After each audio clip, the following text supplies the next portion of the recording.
The red warning light blinked 3 times on Sera Chen's desk terminal. She ignored it at first, thinking it was just another minor system alert. The Galactic Library of Alexandria was full of such warnings, normal things in a place that stored the knowledge of thousands of alien civilizations. But then the light blinked again, and again, and again. "That's odd," Sera muttered, her fingers moving quickly across the holographic keyboard. The time was 3:47 a.m. Earth Standard Time, and the Mars facility was quiet except for the soft hum of quantum servers. She had stayed late again, something her coworkers often teased her about. "You're turning into a computer yourself," Dr. Thomas Wright had joked earlier that day, his British accent making the words sound more gentle than they were. The warning light kept blinking. Sera's eyes widened as she read the error message. Section 47B of the Ancient History Archives was showing signs of data corruption. That section contained crucial information about early space travel from 12 different alien species. She pressed the intercom button. "Dr. Wright, are you still in the building?" A few seconds passed before his tired voice came through. "Just about to leave, actually. What's wrong?" "I think you should come see this." 5 minutes later, Thomas stood behind her chair, his usual neat appearance somewhat rumpled after a long day. His gray eyes narrowed as he studied the screen. "That's impossible," he said. "Those archives have 50 different backup systems." 49 now. Sera corrected him. "Look at this." She pulled up another screen showing a cascade of failing backup protocols. "Good Lord," Thomas whispered. He reached for his own terminal and started typing. "I'm calling Emily Lancaster from Linguistics. If we're losing data, we need someone who can read the raw alien formats." Sera nodded, already running diagnostics. The corruption was spreading faster than anything she'd seen before. It was like watching dominoes fall in slow motion, each piece of data infecting the next. Emily arrived 15 minutes later, her red hair tied in a messy bun. She looked like she'd been sleeping, but her mind was sharp as ever. "Show me the original formats," she said, pulling up a chair. The 3 of them worked in tense silence, watching as the corruption spread. It wasn't just Section 47B anymore. The infection had jumped to other sections, crossing security barriers that should have been impossible to breach. "There's a pattern here," Sera said, leaning forward. "Look at how it moves. It's not random." Thomas shook his head. The AI systems should have caught any pattern by now. They're designed to. "Maybe that's the problem," Sera interrupted. "Maybe we're thinking too logically about this. Emily, can you show me the raw data string from the first corrupted file?" Emily pulled it up, and Sera stared at the alien characters scrolling across her screen.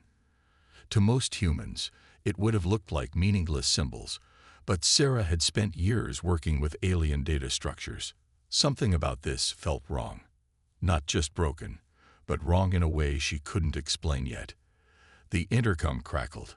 "This is Director Blackwood. Why are there 3 people accessing the Ancient History Archives at 4:30 in the morning?" "Director," Thomas answered, "we have a situation. The archives are corrupting themselves, and the backup systems are failing." There was a long pause. "I'll be there in 2 minutes." Margaret Blackwood was known throughout the facility for her no-nonsense attitude and perfect posture. Even at this early hour, she looked completely put together in her black suit. She took one look at their screens and pressed a button on her wrist device. "This is a Code 7 alert," she announced, her voice echoing through the facility's communication system. "All senior staff report to the main archive room immediately." She turned to the 3 of them. "How bad is it?" "Bad," Sera said simply. "And getting worse. We're losing centuries of knowledge, and we don't know why." The first alien diplomats would arrive within hours, demanding explanations. But for now, in the quiet of the early morning, 4 humans stared at their screens, watching as the greatest collection of knowledge in the galaxy began to unravel before their eyes. None of them knew it yet, but this was just the beginning of a crisis that would prove, once and for all, that sometimes the messiest human solutions were better than the most logical alien ones. By 8 a.m. Earth Standard Time, the main archive room of the Galactic Library looked like a war zone, not in the physical sense. Everything was still neat and clean, but in the faces of everyone present. Screens covered every wall, each showing red warning signs and failing systems. The first alien diplomat arrived exactly at 8:15 a.m. The blue crystal entity, which humans called Blue for short, floated into the room, its crystalline form glowing with obvious distress. Its translator device hummed to life. "Our entire medical database has gone dark," Blue's mechanical voice announced. 3,000 years of healing knowledge, gone. The crystal's glow turned a deep purple, which Emily Lancaster recognized as a sign of extreme anxiety. Director Blackwood stepped forward. "We are doing everything we can to contain the situation. Everything." A new voice joined in. Ambassador Wilson had just walked in, representing Earth's interests. His face was red from rushing. "I've got 15 different governments calling me about lost data. What's being done?" Sera looked up from her terminal, where she and Thomas had been working nonstop. "The standard AI protocols have all failed," she said.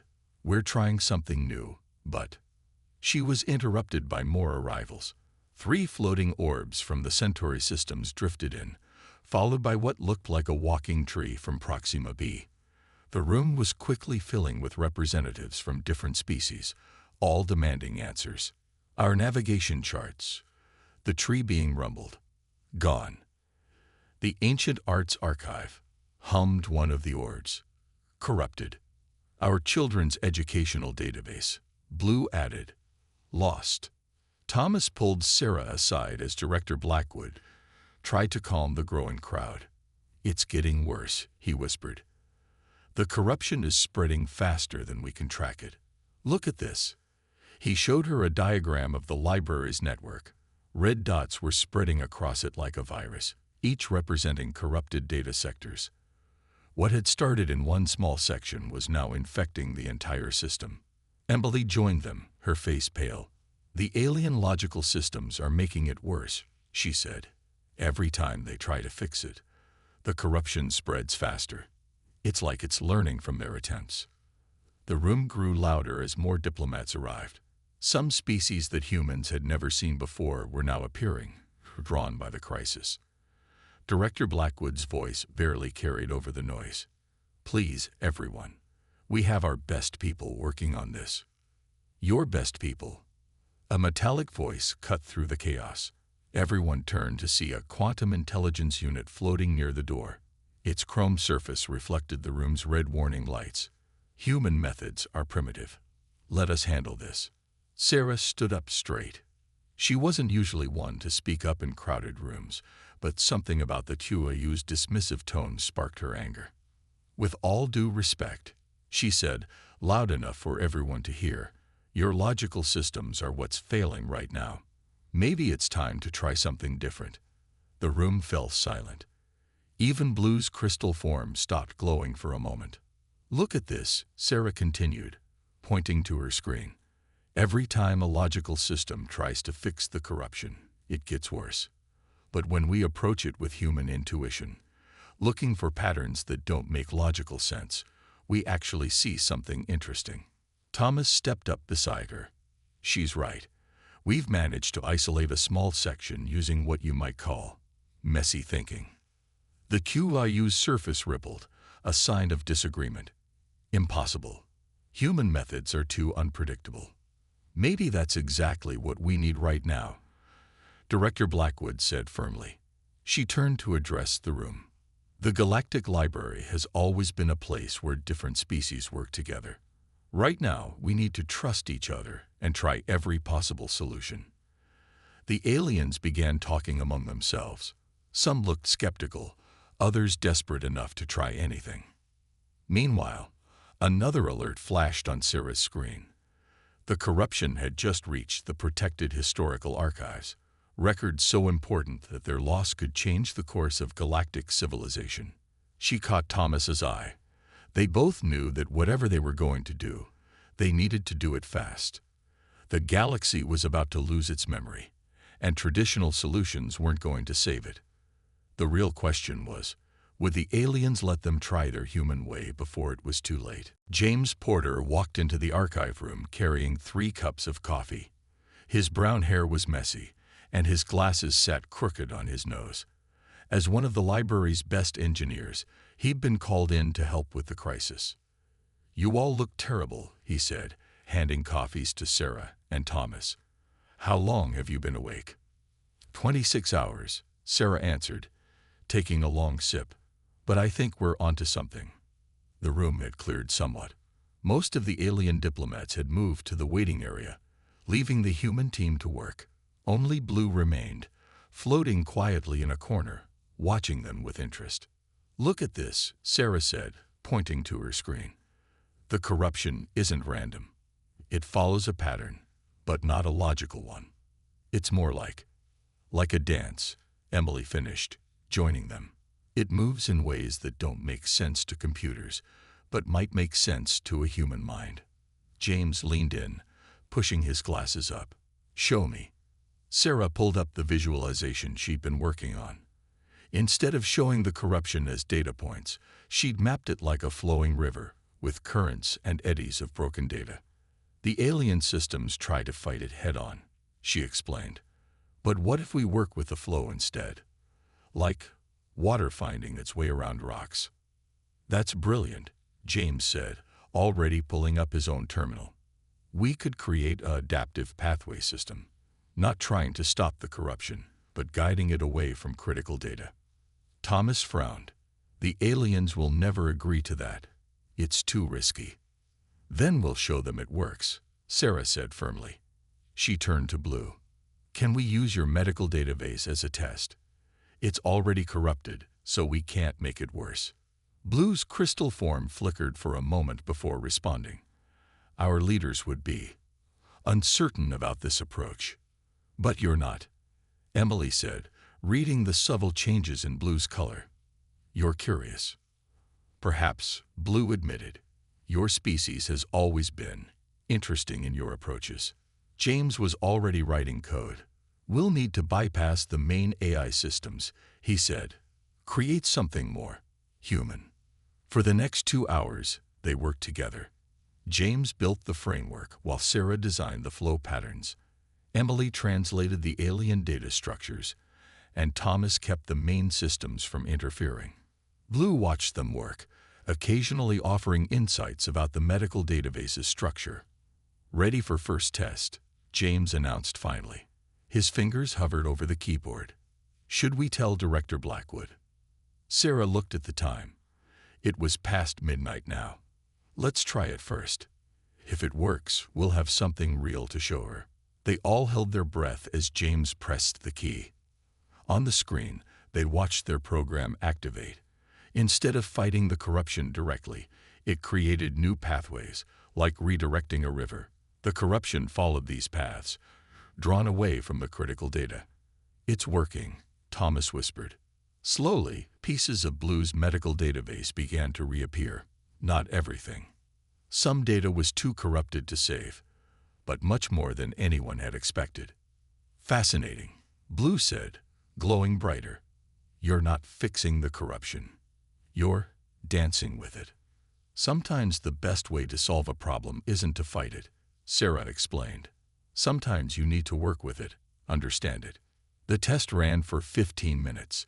When it finished, they had recovered 60% of the lost medical data. It wasn't perfect, but it was far better than anything achieved so far. "We need to show this to everyone," Emily said excitedly. Just then, Director Blackwood walked in. She took one look at their faces and knew something had happened. "What have you done?"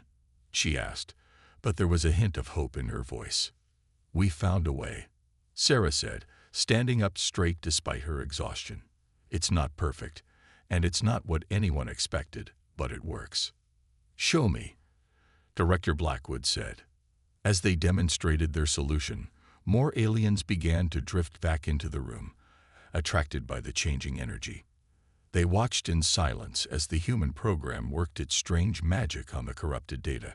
It wasn't the end of the crisis. Far from it.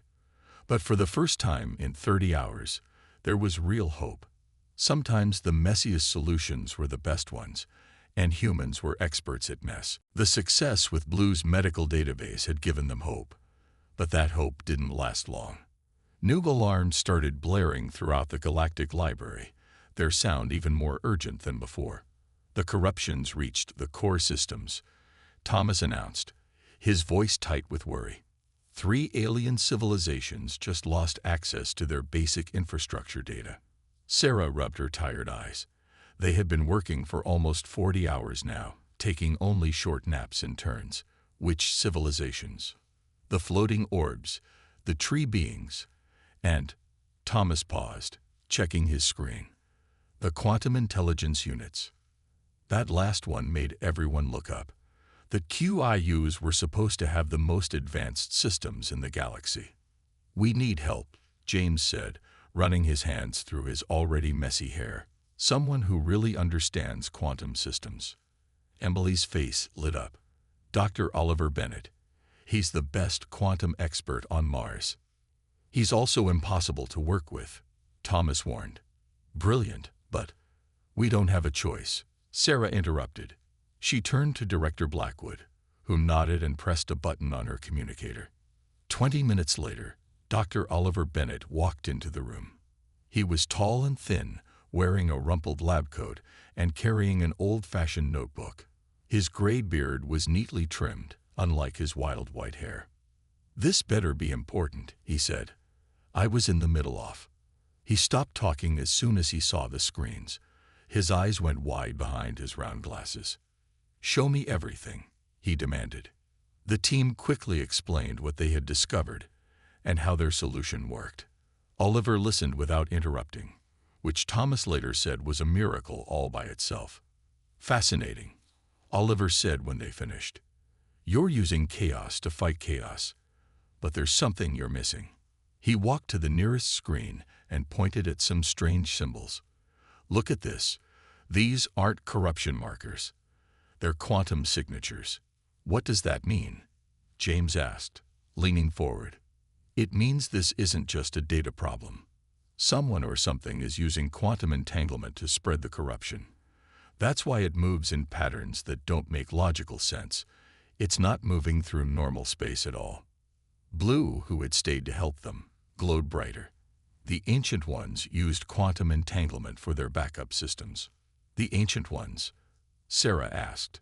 She had heard stories about them. Every species had, but no one knew much about this long-vanished civilization. Yes, Blue's translator hummed. They built the first libraries, long before any of our civilizations reached the stars. Oliver was already writing in his notebook. We need to build a quantum interface that thinks like a human, something that can work with both the quantum patterns and your flow solution. Is that even possible? Thomas asked. Nothing's impossible, Oliver said, not looking up from his writing. Just highly improbable. And improbable is what humans do best. They worked faster now. James and Oliver built the quantum interface while Sera and Thomas adapted their flow program to work with it. Emily and Blue translated more of the Ancient One's data fragments, looking for clues. But the corruption was spreading faster too. Every few minutes, new alarms would sound as another system fell. The tree being's atmospheric controls are failing, Emily reported. They're losing the data that keeps their home world's air breathable. The orb's star maps are gone, Thomas added. Their ships are stuck in port. Focus, Sera said firmly. We can do this. Oliver looked up from his work. It's ready, but we'll only get one chance. If this fails, the quantum feedback could fry every system in the library. They all looked at Director Blackwood. She stood straight and tall, despite not having slept in 2 days. Do it, she ordered. James pressed the activation key. For a moment, nothing happened. Then all the screens went black. No, Thomas whispered. One by one, the screens lit up again, But instead of the usual clean, logical alien interfaces, they showed swirling patterns of data that looked almost alive. "What is that?" Emily asked. "That," Oliver said with a smile, "is what happens when you let human chaos dance with quantum physics." The new interface was working, but they could already see it wouldn't be enough. They had found the source of the problem, but stopping it would be much harder. And somewhere in the depths of the Ancient One's quantum backup systems, something was stirring, awakened by their efforts. Everything started falling apart at once. Red emergency lights flashed throughout the Galactic library as system after system crashed. The floating Orcs' homeworld just lost power to their main cities, Emily reported, her voice shaking. Their backup systems are failing too. 3 more QEU stations have gone dark, Thomas added. They've lost contact with their entire network. In the center of the room, Sera and James worked frantically at their terminals. Their quantum interface was running, but it wasn't enough. The corruption was still spreading, faster than ever. Dr. Oliver Bennett paced behind them, muttering to himself and scribbling in his notebook. The quantum patterns are changing, adapting. It's almost as if. As if what? Director Blackwood demanded. As if something is controlling them, Oliver said, looking up. This isn't just a system failure. It's being directed. Just then, a group of human officials burst into the room. Leading them was Administrator Phillips, head of Earth's Data Security Council. His face was red with anger. "This has gone far enough," he announced. "You've broken 17 different galactic protocols with your solution. I'm shutting this down." "You can't." Sera stood up, facing him. "We're the only ones making any progress." "Progress?" Phillips laughed harshly. "Look around. The galaxy is falling apart, and your crazy human methods are making it worse." Blue floated forward, its crystal form pulsing with an urgent light. "The human methods are our only hope. My people have already seen improvement in our recovered systems." "Stand down, Administrator," Director Blackwood said firmly. "This is my facility." "Not anymore." Phillips held up a data pad. "The Council has voted. You're relieved of command." The room fell silent. Even the alarms seemed quieter for a moment. James suddenly spoke up. "Sera, look at this." He pointed to his screen, where strange patterns were forming in the quantum interface. "I think I found something in the Ancient One's backup system." "That's it." Oliver rushed over. "The patterns, they're not random at all. They're a message." Emily joined them, her eyes wide. "I can almost read it. It's similar to some very old language forms I've studied." "It doesn't matter," Phillips interrupted. "Security teams are on their way to shut down your systems." Sera looked at James, then at Director Blackwood. They all knew what had to be done. "Lock the doors," Director Blackwood ordered suddenly. "Emergency Protocol 7. "What are you doing?" Phillips shouted as heavy security doors slid shut. "This is treason." "No," Director Blackwood said calmly. "This is survival." "Emily, what does the message say?" Emily worked quickly, her fingers flying over the keyboard as she translated. "It's a warning. And instructions. The Ancient Ones built a failsafe into their quantum backup system. They knew something like this might happen. They knew their system might try to destroy itself." Thomas asked. "Not destroy," Emily corrected. "Transform. But the process has to be guided by minds that don't follow pure logic." "By human minds," Sera whispered. Pounding started on the security doors. They could hear voices shouting outside. "How long will the doors hold?" James asked. 10 minutes, maybe less," Director Blackwood answered. "Whatever you're going to do it fast." Sera looked around the room. At James, still typing furiously at his terminal. At Emily, translating as fast as she could. At Oliver, his wild hair even messier as he worked out quantum calculations. At Thomas, monitoring the failing systems. At Blue, glowing with trust in their human solution. And at Director Blackwood, standing tall despite knowing she might lose everything for supporting them. "We're going to break every rule in the book," Sera said. "And probably some rules that haven't been written yet." "Good," Oliver replied without looking up. "Rules are just guidelines for people who don't know what they're doing." The pounding on the doors grew louder. Warning messages flooded their screens as more systems collapsed across the galaxy. They had 10 minutes to save the galaxy's knowledge, break all the rules, and prove that sometimes the most illogical solution was the right one. Sera took a deep breath and started typing. It was time to do what humans did best: make a beautiful mess of all those perfect alien systems. 3 days after their emergency fix, Sera sat at her terminal, staring at something strange. The new data patterns weren't just fixing corrupted systems, they were changing them in unexpected ways. "Look at this," she called to James, who was dozing in his chair nearby. He blinked awake and rolled his chair over to her screen. "That's not possible," he said, suddenly wide awake. "The alien systems are learning." Thomas joined them, carrying fresh coffee for everyone. They had all refused to go home, despite Director Blackwood's orders to rest. "Learning what?" "How to be messy," Sera said with a small smile.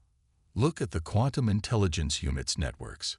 They're starting to form natural patterns, like rivers or tree branches." Emily walked in with Blue, who had stayed to help them monitor the changes. "It's happening everywhere," she said excitedly. "The alien systems are adopting human-like patterns. They're becoming more flexible, adaptable." Blue's translator hummed, "Like you humans." The main door opened, and Oliver rushed in, his white hair even messier than usual. "You need to see this." He pulled up a series of diagrams on the main screen. "The quantum patterns we used. They're not just instructions. They're a key." "A key to what?" Director Blackwood asked, entering the room with a concerned look on her face. "To the Ancient One's true backup system," Oliver explained. "All this, the corruption, the crisis, it wasn't an accident. It was a test." Everyone gathered around as Oliver explained. The Ancient Ones hadn't disappeared. They had evolved. They had built their backup systems to eventually force the younger civilizations to work together, to combine logic and chaos in new ways. "But why?" James asked, scratching his head. "Because they knew something was coming," Emily said suddenly. She was reading through newly uncovered files that their changed systems have found. Something big, something that would require all species to adapt and work together. "What kind of something?" Thomas asked nervously. Before Emily could answer, alarms started ringing again. But these were different. Not the panic of system failure, but the steady beat of a discovery alert. Multiple signals detected at the edge of known space. Blue announced, its crystal form pulsing with excitement. "The changed systems are picking up things our old logical sensors never could." Sera pulled up the data on her screen. Strange patterns moved across it, beautiful but alien in a way that even the other alien species weren't. "They're coming," Oliver whispered. "The Ancient Ones knew they would return, and they needed us to be ready." "Not just ready," Emily added, still reading. "They needed us to be different. Not pure logic like most alien species, not pure chaos like humans can be, but something new, something better." Director Blackwood straightened her jacket. "How long do we have?" "Months, maybe years," Sera said, studying the signals. "The Ancient Ones left us time to prepare, once we proved we could pass their test." "But that's not the only surprise," James said. He pointed to another screen where data was flowing in new ways. "Look what's happening to the library systems themselves." They watched as the Galactic Library's networks began to change. The rigid, logical structures were becoming more organic, more alive. Information wasn't just being stored. It was growing, changing, making new connections. "It's amazing," Thomas said softly. "It's like the knowledge itself is coming alive." Blue glowed brightly. "Your human chaos was the key all along. We thought pure logic was the height of evolution, but we were wrong. True advancement comes from balance." Sera looked around the room at her friends. They were tired, messy, and completely amazed by what they had helped create. Their solution hadn't just saved the galaxy's knowledge, it had transformed it into something new. "Director," she said, turning to Blackwood, "I think we're going to need a bigger library." "And better coffee," James added with a yawn. They all laughed, but they knew this was just the beginning. The galaxy was changing, evolving, becoming something new. And somewhere out there, the Ancient Ones were returning, coming to see if their children had learned to dance between logic and chaos. The real question was, were they ready for what came next? 1 month after the crisis, the Galactic Library of Alexandria looked very different. The once rigid rows of data terminals now curved in natural patterns. Holographic displays showed information flowing like streams of water through the air. It was beautiful in a way that mixed order and chaos perfectly. Sera stood in the main hall, watching alien visitors interact with the new systems. A young tree being was teaching a group of floating orbs how to feel the data patterns instead of just reading them. Nearby, a HFY was explaining to human students how emotion could improve logical thinking. "Quite a change, isn't it?" Director Blackwood said, walking up beside her. The director looked more relaxed these days, her usual stern expression softened by a small smile. "I never thought I'd see tree beings dancing," Sera replied, watching the young alien sway with the data flows. Thomas and Emily joined them, holding tablets that showed the latest reports from across the galaxy.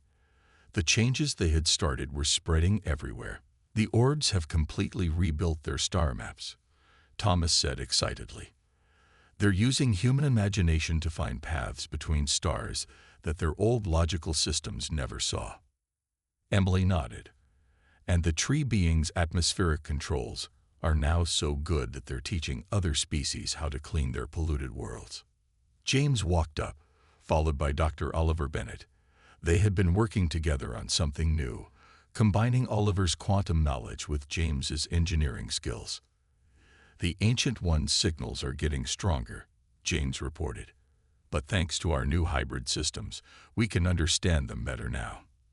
"They're not just coming back," Oliver added, his wild hair even messier than usual from running his hands through it in excitement. "They're watching to see what we do with their gift." Blue floated over to join them. The crystal being had become the official ambassador between the old alien ways and the new hybrid systems. "The Council of Galactic Knowledge has made their final decision," Blue announced. Its crystal form glowed with multiple colors, a new way of communication it had learned from studying human art. "And?" Director Blackwood asked, though her smile suggested she already knew the answer.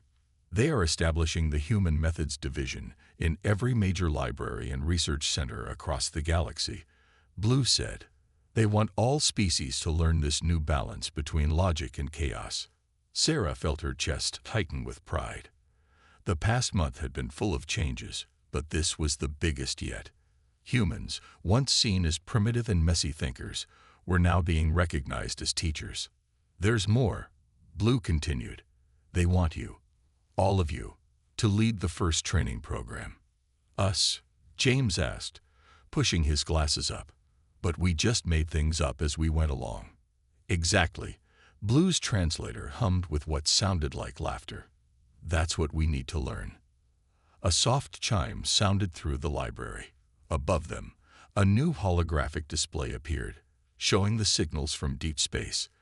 The Ancient One's messages were becoming clearer every day. "They're not just messages," Emily said, reading the flowing patterns. "They're stories. The Ancient Ones are sharing their history with us, now that we can understand it properly." "And look at this," Thomas added, pointing to his tablet. "The hybrid systems are creating new connections we never saw before. Solutions to problems we didn't even know we had." Director Blackwood straightened her jacket. "Some habits never change." "Well then, it seems we have work to do. Sera, would you like to start planning the training program?" Sera looked around at her friends, at the transformed library, at the aliens and humans working together in ways that would have seemed impossible just a month ago. "Actually," she said with a smile, I think we should just jump in and see what happens. It worked last time." They all laughed, even Blue, whose crystal form sparkled with joy. The galaxy was changing, growing, becoming something new. Logic and chaos, order and creativity, alien and human, all dancing together in a pattern that was still being created. And somewhere in deep space, the Ancient Ones were watching their children learn, grow, and prepare for whatever challenges lay ahead. They had passed the test, but the real adventure was just beginning. Sera Chen, the human who had helped start it all, smiled as she watched a young QIU try to teach a tree being how to tell jokes.